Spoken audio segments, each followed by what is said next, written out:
నమస్తే, నేను Yogita. Welcome to సత్యాగ్రహి. తెలంగాణలో విచిత్రమైన రాజకీయం నడుస్తోంది. బద్ధ వ్యతిరేక పార్టీలు కలిసికట్టుగా పనిచేస్తున్నాయి. పేరుకే ప్రత్యర్థి పార్టీలు, కానీ వాళ్ళ మధ్య ఫ్రెండ్షిప్ మాత్రం నెక్స్ట్ లెవెల్ అంతే. బయటకి తిట్టుకుంటారు, లోపల కలిసిపోతారు. ఇదంతా ఎవరి గురించో మీకు ఇప్పటికే అర్థమైపోయి ఉంటుంది.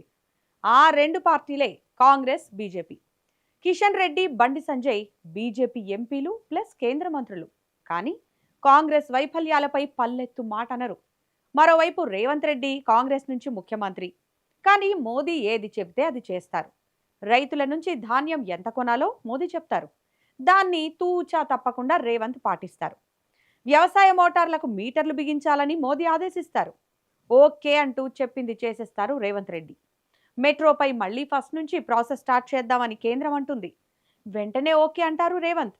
అంటే మోదీకి రేవంత్ సరెండర్ అయ్యారా?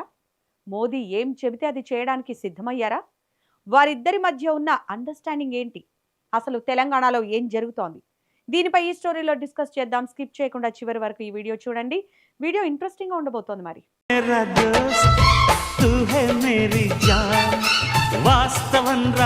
ఆవులు కొట్లాడి దూడల కాళ్ళు విరగ్గొట్టినట్టు అనే సామెతను మన పెద్దలు ఊరికే చెప్పలేదు. ఇప్పుడు హైదరాబాద్ మెట్రో పరిస్థితి చూస్తుంటే అచ్చం ఇలాగే కనిపిస్తోంది. తెలంగాణ ప్రయోజనాలు, హైదరాబాద్ అభివృద్ధి పక్కన పెట్టి క్రెడిట్ రాజకీయం కోసం ఒకరిపై ఒకరు సవాళ్లు విసురుకున్న నేతలు చివరికి మెట్రో రైలునే ఆగం చేసే వరకు తీసుకొచ్చారు. మాజీ ముఖ్యమంత్రి కేసీఆర్ క్రెడిట్ ని చోరీ చేసే వ్యవహారంలో నువ్వెంత అంటే నువ్వెంత అని ప్రతి సవాళ్లు విసురుకున్న సీఎం రేవంత్ రెడ్డి, కేంద్ర మంత్రి కిషన్ రెడ్డి చివరికి సాధించిందేంటి? ఇద్దరు కలిసి ఢిల్లీ దాకా వెళ్లి 3 రోజులు హడావిడి చేసి తెలంగాణకు తెచ్చిందేంటి? కేంద్ర మంత్రులతో గంటలకు గంటలు చర్చలు జరిపి మెట్రోకు ఒరగబెట్టింది ఏంటి అని పరిశీలిస్తే మెట్రో రెండో దశ విస్తరణ సంగతి దేవుడెరుగు. మొదటి దశకే మోసం వచ్చేలా ఉంది. ఇప్పటికే ఆర్థిక నష్టాలతో అంపశయ్య మీదున్న ఫేజ్ 1 భవిష్యత్ ఏమిటో అర్థం కాని పరిస్థితి ఏర్పడింది. ఇప్పటికే కునారిల్లుతున్న మెట్రోను రేవంత్ రెడ్డి, కిషన్ రెడ్డి కలిసి మరింత లోతు ఊబిలోకి తోసేశారనే విమర్శలు వ్యక్తమవుతున్నాయి. నిజానికి హైదరాబాద్ మెట్రో విస్తరణకు సంబంధించి గత కేసీఆర్ ప్రభుత్వంలోనే స్పష్టమైన ప్రణాళికలు జరిగాయి. ఎయిర్పోర్ట్ కనెక్టివిటీతో పాటు కీలక మార్గాల్లో మెట్రో విస్తరణకు టెండర్లు కూడా ఖరారయ్యాయి. అన్ని సజావుగా సాగుంటే ఈపాటికే పనులు శరవేగంగా ముందుకు సాగేవి. కానీ రాష్ట్రంలో కాంగ్రెస్ ప్రభుత్వం వచ్చిన తర్వాత కథ అడ్డం తిరిగింది. రాజకీయ కక్ష సాధింపో లేక కేసీఆర్ కు క్రెడిట్ దక్కకూడదనే తాపత్రయమో తెలియదు గాని రేవంత్ రెడ్డి ప్రభుత్వం రాగానే ఆ పాత టెండర్లను రద్దు చేసింది. కొత్త ప్రణాళికలు, కొత్త రూట్లు అంటూ కాలయాపన మొదలు పెట్టారు. ఒక పక్క పాత టెండర్లను రద్దు చేయడం వల్ల ప్రభుత్వ ఖజానాపై అదనపు భారం పడింది. కేవలం రేవంత్ రెడ్డి తీసుకున్న ఈ ఏకపక్ష నిర్ణయం వల్ల దాదాపు 300 కోట్ల రూపాయల మేర నష్టం వాటిల్లిందనే వాదనలు వినిపిస్తున్నాయి. 300 కోట్లంటే సామాన్యమైన విషయం కాదు. ప్రజల సొమ్మును ఇలా టెండర్ల రద్దు పేరుతో బూడిదలో పోసిన పన్నీరు చేశారు.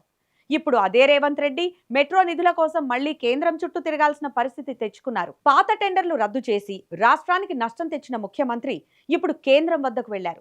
కేంద్ర మంత్రి కిషన్ రెడ్డితో కలిసి ఢిల్లీ వీధుల్లో హడావిడి చేశారు. గంటల తరబడి కేంద్ర మంత్రులతో సమావేశాలు నిర్వహించారు. మరి ఈ చర్చల వల్ల సాధించిందేంటి? రాజకీయ వర్గాల్లో, నిపుణుల్లో జరుగుతున్న చర్చల ప్రకారం రేవంత్ రెడ్డి కేంద్ర ప్రభుత్వం చెప్పినట్లు ఆడుతున్నారనే అనుమానాలు బలపడుతున్నాయి.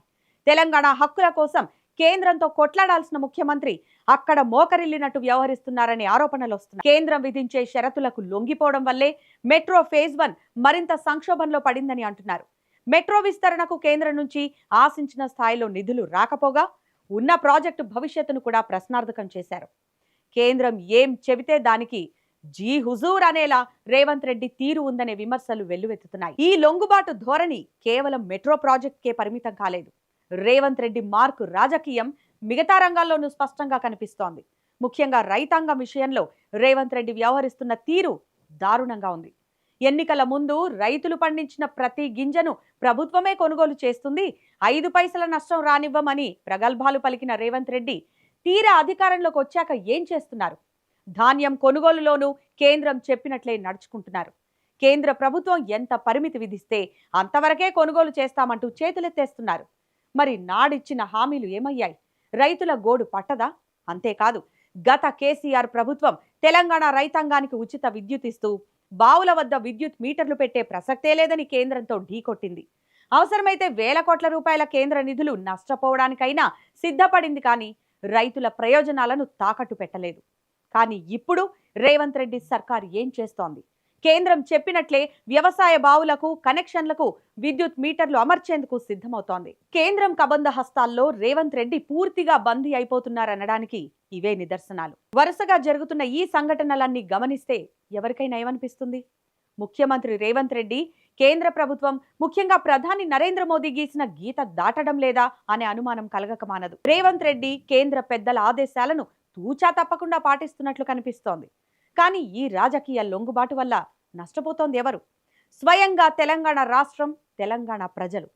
కేవలం కేంద్రంతో సఖ్యతగా ఉంటూ తన కుర్చీని కాపాడుకోవడం కోసమో లేక రాజకీయ ప్రయోజనాల కోసమో రేవంత్ రెడ్డి రాష్ట్ర ప్రయోజనాలను కూడా తుంగలో తొక్కుతున్నారనే విమర్శలు తీవ్రమవుతున్నాయి. మెట్రో ప్రాజెక్టు నష్టాల్లోకి పోవడం, రైతుల ధాన్యం కొనుగోలు సజావుగా సాగకపోవడం, విద్యుత్ మీటర్ల భారం, ఇవన్నీ రాష్ట్ర స్వయం ప్రతిపత్తిని దెబ్బతీసే అంశాలే. రాజకీయాల్లో క్రెడిట్ కోసం కొట్లాటలేమో గాని ఆ కొట్లాటలు రాష్ట్ర అభివృద్ధిని కుంటుపరిచేలా, ప్రజాధనాన్ని వృధా చేసేలా ఉండకూడదు.